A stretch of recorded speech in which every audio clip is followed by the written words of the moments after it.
You're jolted awake by the sound of blaring sirens, and in a daze you look around the dimly lit room. Through the curtains comes a blood-red glow. You slowly walk toward the window and pull back the curtains. An intense light from outside is blinding. You bring your arm up to your face to shield your eyes. As you squint to bring the world into focus, you see something looming in the distance. A mushroom cloud the size of a mountain rises from the ground. It's finally happened. World War III has begun, and you most likely won't survive it. You run across the room and grab your cell phone. It's dead. The EMP blast from the nuke has wiped out all electronics and microchips in the surrounding area. You run to grab the survival kit you built based on one of your favorite infographic show videos. It has everything you need to survive a doomsday scenario. You take out the crank radio and you turn it. Over the static comes a crackling voice. The announcer confirms what you've been afraid of this whole time. The voice on the radio, it fades in and out. You can only make out pieces of the announcement, but it's clear what's happening. The world has broken out into all-out war. This is nothing like past world wars with soldiers, tanks, and planes. No, this war is all about nukes, cyber hackers, and space. The voice on the radio relays which cities have been hit. It started with Washington, D.C., then Hong Kong. Retaliation from the Chinese took out Los Angeles, then the nukes were launched at Moscow. The Middle East in its plumes of fiery oil and gas. Mainland Europe is at war with Britain. Almost every major city in the world has been hit. Billions of lives have been lost instantly. But what about you and the others who were lucky enough to survive the initial blasts? Could you survive World War III? Probably not, but let's see what might be in store for you. As you prepare to leave your house and seek shelter in more rural areas, you hear the radio announcer trying to determine how the carnage started. It seems that no one's quite sure who launched first or who the aggressor was. Before World War III broke out, there were some ominous conflicts brewing. You hear a shuffling of papers as the broadcaster organizes his notes. He, like everyone else left on Earth, is trying to make sense of what's happening. The announcer begins his rundown of what sparked World War III and the end of the world as you know it. This all could have been avoided if the United States and Iran maintained diplomatic relations instead of blowing up each other's military assets, he says. Or maybe it all started with North Korea threatening the United States over and over again. Then someone with a happy trigger finger launched the first nuke. My best guess, continues the broadcaster, was that China had finally caught up to the military strength of the US, and differences in ideology led to a conflict that may very well end up eradicating all of humanity. You grab your survival kit, thank you to the infographic show for helping you to prepare for a doomsday scenario, and you walk out of your house. Planes have fallen out of the sky and lay in fiery wrecks around your neighborhood. The EMP blasts from the nukes fried their controls and caused many to fall from the sky. You start walking down the street. You know the radiation from the nuclear explosion is enough to cause third-degree burns even if you're miles away. Not to mention even small doses of radiation can cause mutations in your DNA, which can lead to cancer and other diseases. Just by being within eyesight of the nuclear explosion of World War III means you might not survive. Then suddenly something enters the atmosphere causing a sonic boom. You look up and shield your eyes as a fireball careens toward the ground. The object smashes into your house, causing it to ignite in a fiery explosion. You run back to see what happened. Where your house once stood, there is now a large crater. On one of the metal shards that's sticking out of the earth, you see some writing. You kick the debris off to clear the dirt. The acronym NASA adorns the metal plate. The fireball that fell from the sky and destroyed your house was a satellite.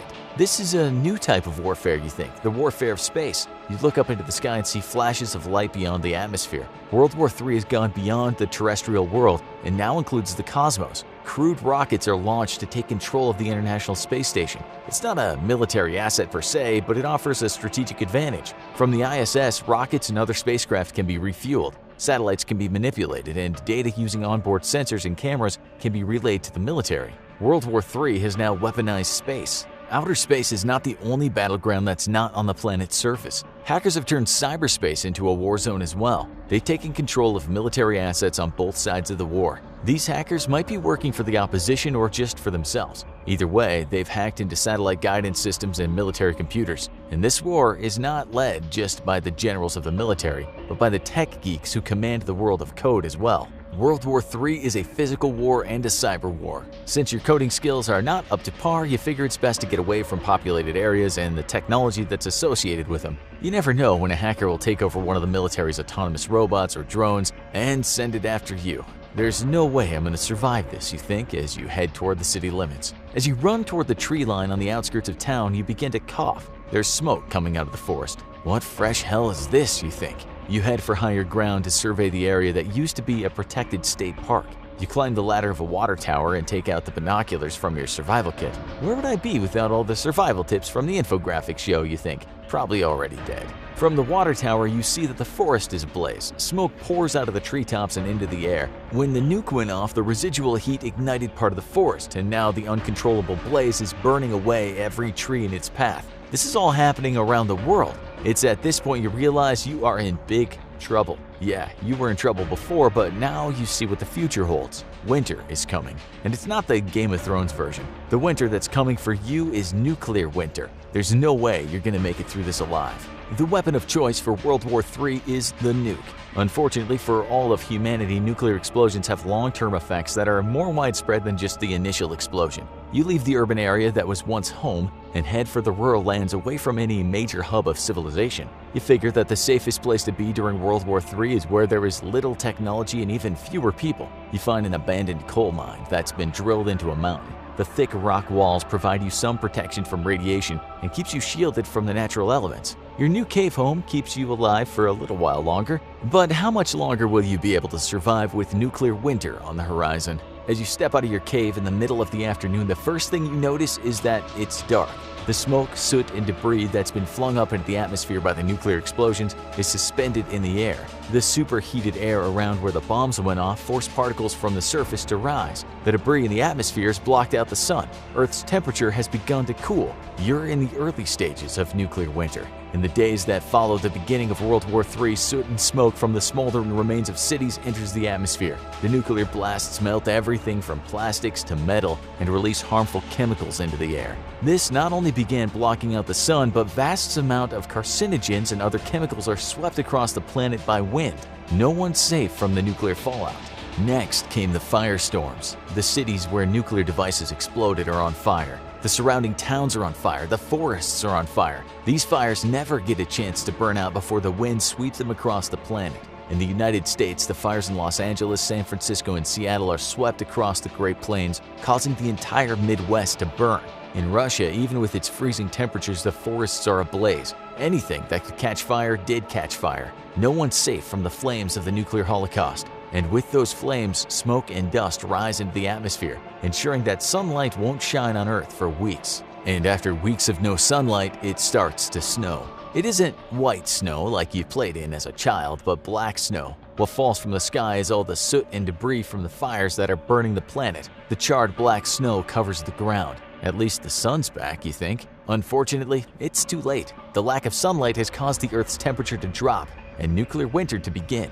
You lived through nuclear bombs exploding, you lived through fires engulfing the planet, you lived through black snow falling from the sky, but now that nuclear winter has started, you most certainly won't live to see the return of summer. The days go by and World War III is slowed down, not because there's a clear victor, but because everyone is a loser. The human species has lost. You are one of the few remaining individuals of a now endangered species. After the black snow begins to fall, the temperature declines by 30 degrees Fahrenheit. Killer frosts and sub-freezing temperatures wipe out much of the remaining plant and animal life on Earth. You struggle to find anything to eat and unpolluted water to drink.